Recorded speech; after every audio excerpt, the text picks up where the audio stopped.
Bom, dando sequência lá, aquele vídeo ficou menor, mas vamos para esse terceiro vídeo aqui. Então, há sobre a inspiração bíblica, há vários fatores que vão contribuir para a formação das escrituras e que dão forte apoio a essa afirmativa. Então, o primeiro fator é uma diferença marcante de vocabulário de escrito de escritor para escritor. Dá para a gente fazer a comparação aí com as fortes e poderosas expressões literárias de Isaías com os tons mais lamurientos aí de Jeremias. A comparação aí dessa construção literária é de suma complexidade, né? Encontrada em Hebreus com estilo simples de João. Então, assim, tem vários estilos literários, né? Um mais sofisticado, de um linguagem, de um vocabulário mais sofisticado, o outro mais simples. Nós vamos encontrar isso nas escrituras, tá? Em segundo lugar, a Bíblia faz uso de documentos não bíblicos, como o livro de Jazar, em Josué 10:13, 2 Samuel 1:18, o livro de Enoque, que está em Judas 14, até o poeta Epimênides, que vai estar lá em Atos 17:28. Então somos informados a partir disso de que muitos dos provérbios de Salomão haviam sido editados pelos homens de Ezequias, leia lá em Provérbios 25, verso 1. Tá? Lucas reconhece o uso de muitas fontes escritas sobre a vida de Jesus na composição de seu próprio evangelho. Lucas capítulo 1, verso do 1 ao 4, vocês vão encontrar isso também. Então há diversos estilos literários, ok? E há diversas fontes para que foram utilizados para que fosse escrita aí as escrituras sagradas. Terceiro fator aí, os autores bíblicos, eles empregavam aí vasta variedade de gêneros literários. Tem as fontes literárias, gêneros literários, né, como eu já citei, né, na poesia, por exemplo, que a gente vai encontrar em Jó, Salmo, Provérbios. Evangelhos já é um outro gênero literário, né, onde nós vamos ver inúmeras parábolas, que é outro gênero literário. A sátira, né, Mateus 19:24, o próprio Jesus utilizou da sátira. Paulo usava alegorias, né, para Gálatas 4 vai encontrar esse estilo. Hipérboles, né, Colossenses 1:23. Tiago gostava muito de usar metáforas e símiles. Por fim, a Bíblia usa a linguagem simples do senso comum, né? Tá? A linguagem do Antigo Testamento é a linguagem do povo, a linguagem do Novo Testamento é a linguagem do povo, né? O hebraico e o grego koiné.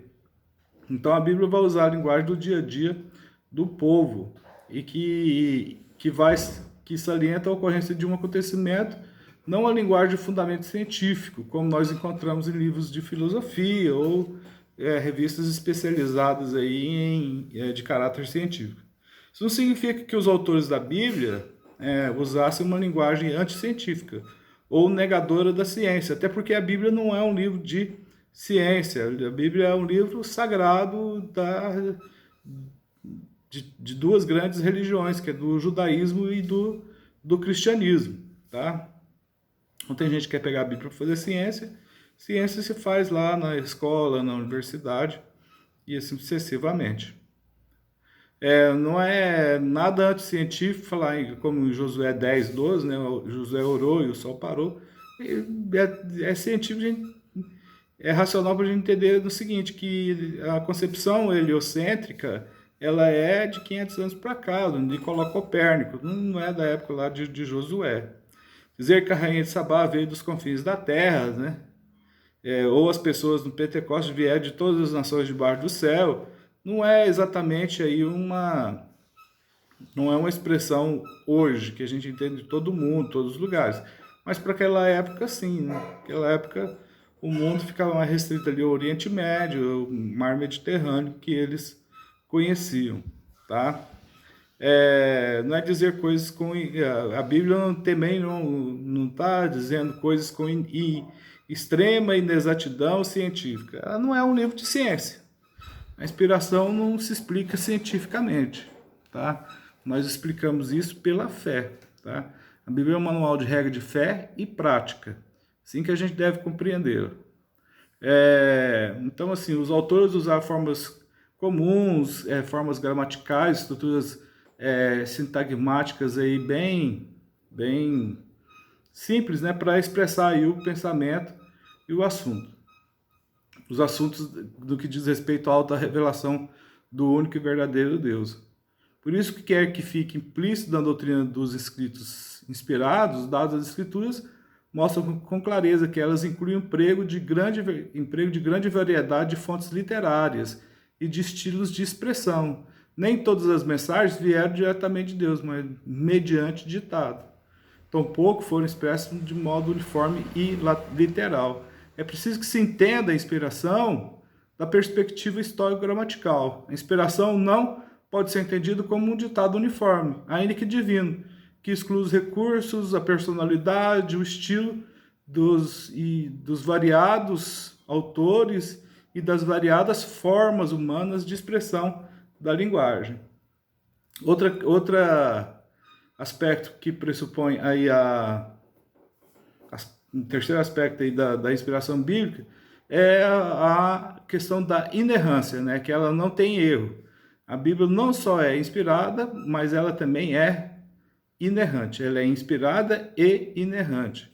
Não contém erro. Tudo quanto Deus declara é verdade e é isenta de erro. Com efeito, as Escrituras afirmam ser a autodeclaração de Deus.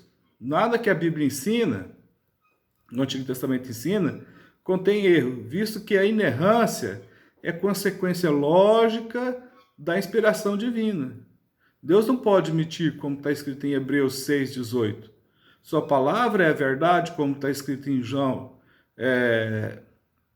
17,17. Por isso, seja qual for o assunto que a Bíblia diga, ela vai se referir à verdade. Os erros, não existem erros históricos nem científicos nos ensinos das Escrituras. Tudo quanto a Bíblia ensina vem de Deus e por isso não tem mácula do erro, tá? Não é possível refugiar as implicações da inerrância factual, com a declaração de que a Bíblia nada tem para dizer a respeito de assuntos factuais ou históricos. Grande parte da Bíblia apresenta-se dentro de uma narrativa histórica. Bastam as tediosas genealogias, né, que cansativas para a gente ficar lendo, para testar essa realidade. Alguns dos maiores ensinos da Bíblia, como a criação, o nascimento virginal de Cristo, a crucificação, a ressurreição corpórea do nosso Senhor e Salvador Jesus Cristo, são matérias factuais, é fato, isso aconteceu.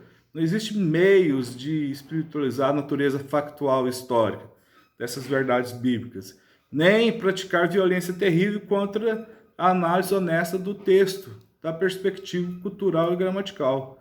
A Bíblia não é um compêndio de ciências. A Bíblia não é um compêndio de ciências. Mas quando trata de assuntos científicos, em seu ensino, faz a partir do conhecimento que se tem de ciência, né? Se é que a gente pode usar esse termo ciência, no tempo dos escritores bíblicos, tá? Então, em suas páginas, a Bíblia faz referência a ela sem cometer erro. Se a Bíblia não fosse inerrante e não estivesse certa nas questões factuais e empíricas, comprováveis, de que maneira seria possível confiar nela em questões espirituais não sujeitas a testes? Como disse Jesus a Nicodemos, se vos falei de coisas terrestres e não crestes, como crereis se vos falar das celestiais, como está em João 3, verso 12. Tá? Então aí encerra nosso debate aí sobre a inspiração das Sagradas Escrituras. Faça uma pesquisa lá sobre o assunto e me apresente aí nos desdobramentos aí das aulas. Ok? Que Deus dê um excelente dia para vocês.